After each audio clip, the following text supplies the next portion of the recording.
Hi everybody, I've just finished a knife for Torbjorn, and I thought, well, rather than just show the knife, to make it a bit more interesting on my videos, I said on my last video I'd do this, just add a few little extras in, so I thought I'd give you a quick workshop tour and you can see just how small and fairly basic actually my workshop really is. It's just really a single sort of garage, if you like, which has been sort of converted into 2 rooms. In the first area, close the door up, this is my sort of heat treat and first sort of process room, if you like, and I've got 2 kilns. One's the even heat, and the other one is a Paragon. They're both specialised knife makers ovens, and they're superb, really superb. And I use one for the hardening, you know, taking up to the higher temperatures, and the other I use for the tempering.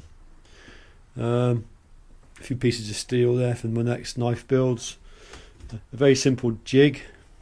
This is what I use if I get a blade which warps, because it's unavoidable. Everybody at some point or other will get a warped blade. It doesn't happen too often, but it's inevitable, due to hidden stresses in the steel or whatever. So all I do is I've got a thick piece of steel, and I clamp the warped blade against that. Use a 2p piece or a coin of some description or a piece of bar, and place it where the apex of the bend is, and then put a slight counter bend in the steel, and then it goes into the kiln, and it's retempered, and hey presto, when you bring it out, if you've done it all right, it comes out straight. And that's the best way that I found to straighten a warped blade. So what else have we got here? Over here is my stabilising chamber, and the vacuum pump and the cactus juice resin. I got some more cactus juice resin in the house. I've got a small toaster oven. This is what I use for curing the cactus juice. It's a heat cured resin, so once they've gone through the vacuum stabilising process, they get heated to a certain temperature and then baked for a while, and that sets them up solid. I've got a small quarter-ton arbor press that I use for pressing in studs, and leather embossing, etc. It's a bit of junk really there. Over here, metal cutting bandsaw. This is what I use for the first process, basically for roughing out the first profile. So I don't have anything water jetted or anything. It's all cut out by hand. The entire process is handmade. A few pieces of stock there. This is my Rockwell hardness tester. So when you're doing your own heat treating, you really need to verify the hardness of your work, and that comes invaluable. I check every single knife a couple of times at least to get an average, to make sure that I'm where I want to be with my Rockwell tests. I generally aim for around about 59 and a bit, HRC for 01. I only work in 01. A couple of anvils there, or maybe press maybe stamp a logo into a blade, or put some press studs in. It comes in handy for that. Just general handy thing to have a good anvil. I've decorated around the sides here with failures. Unfortunately, every knife maker gets failures. That's a nice sign that Sean Hawkins made for me. This is the main grinding room. It never gets dirty. It's always immaculately clean. There's never ever a spot of dust, I wish. This is the vice that Rob from RDP Project made. A 1 horsepower grinder, which I use for the bevels. A 12-inch disc on that. Good 1 horsepower single phase motor. This is my hand rubbing jig.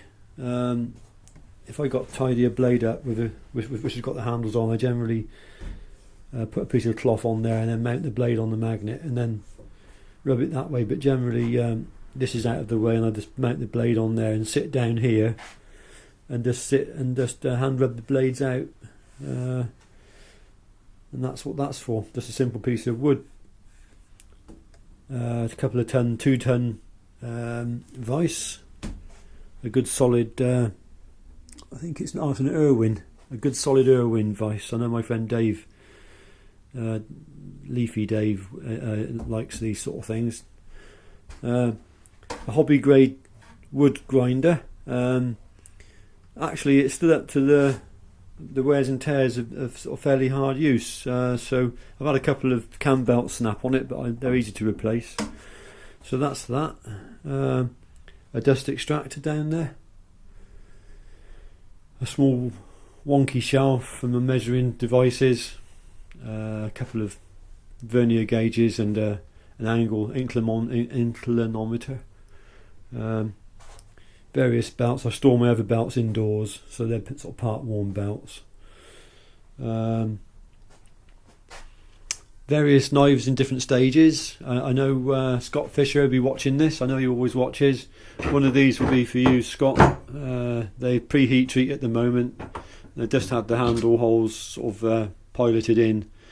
So I've got a lot more work to do to them. I'll put a very slight bevel on, just take the 45s off, drill out these holes to the required diameters, countersink them, and then they'll be heat treating. I'll probably be heat treating these this afternoon actually. For the guys on the tracker course, there's a tracker knife, just post heat treat. It's had the bevels put on. It needs the hand rubbing out next. So I'm building up a small batch of them for my friends on the tracker course. You know who you are.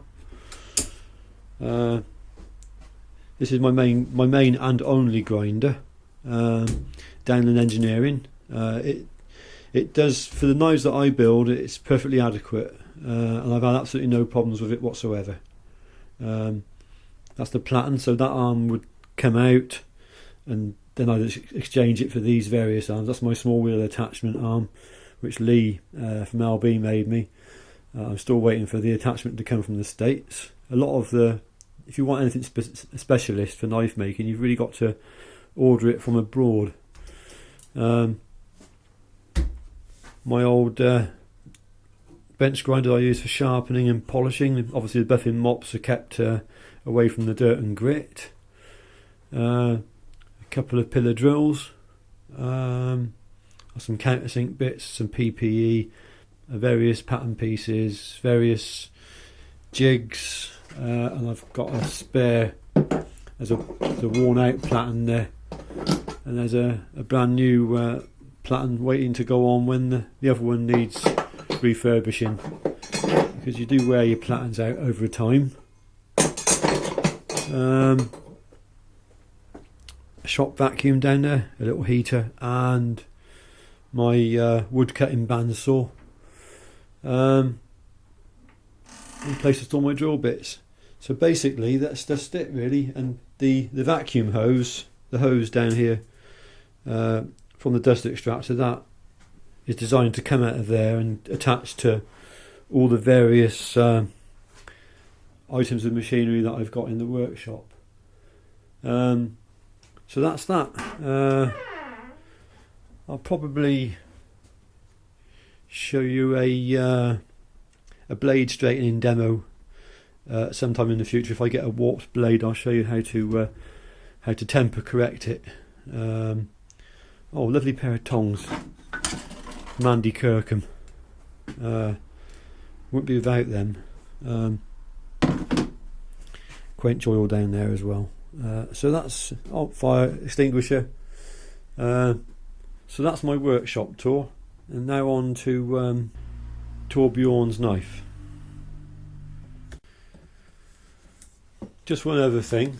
I mean, you can see how small it is here. There you get an idea. Look, of me. I mean, you can see just how small my workshop is, and and again through here it's just a similar size groove. It's slightly bigger in here.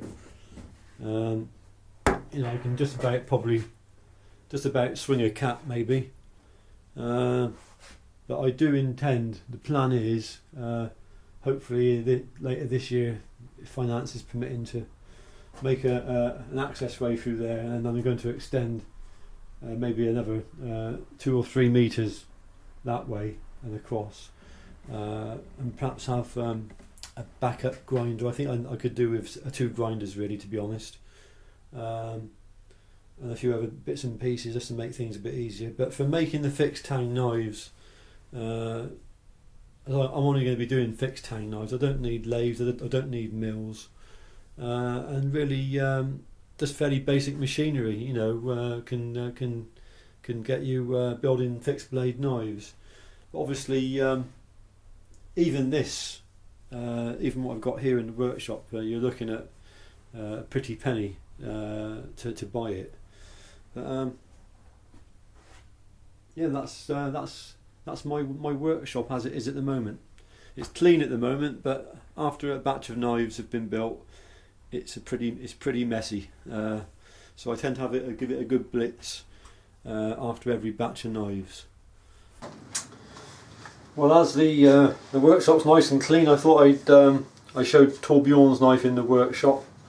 I said that I put the sheath down on the clean bench there, and it's got dust on the sheath now. So anyway, there you are, Torbjorn. Thanks for your patience and waiting. Right hand sheath in the usual sort of style, and dangler with logo. Again, all the usual stuff really. Been very fortunate on the last few knives. I've had some beautiful pieces of curly birch, and Paul's knife had curly birch, a lovely piece on it, and this has just got another beautiful piece. They're all so individual. They're like fingerprints, these knives, you know, with the wood being like that, and it's been stabilised in my stabilising system. So this is your knife, Torbjorn. You did say, can you make sure it's got some figure, so I hope that's enough figure for you.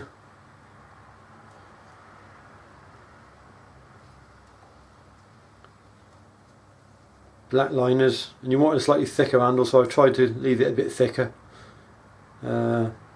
Beautiful sort of radial sort of pattern to this wood. And there's the pommel of the knife.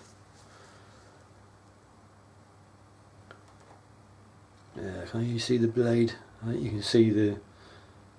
It's not very good light actually in the workshop. I'll see if I can move to a better area. I think what it is, it's a mixture of daylight and artificial light, and it sort of gives the white balance, the camera a problem with white balance, I think. So there is your blade, and obviously the bevel, and there's the other side.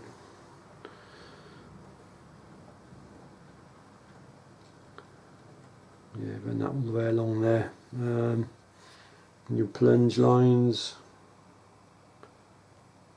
Can you see that? Get into them plunges.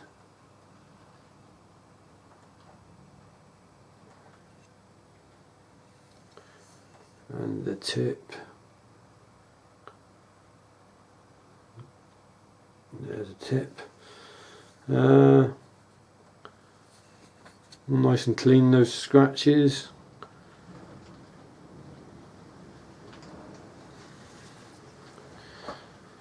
So, all in all, very nice knife.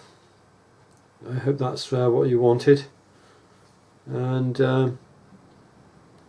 that's it really. That's the video. I hope you've enjoyed the video. I hope you enjoyed the tour of the workshop, and seeing what it's like here, how simple my workshop is really. You know, the knives are only getting good because of these and through continual practice.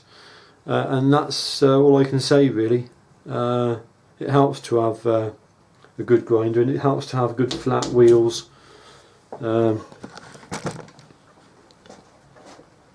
these wheels here are very flat, you know, flat across that way, and it helps to have those in different diameters of wheels. There's my small wheel. All these sort of things, they do help, but I mean, without that you can do it by hand, but it just takes so much longer. So there you go. That's it from me, and look forward to, hope you've enjoyed it, and look forward to seeing you in another video soon. Bye for now.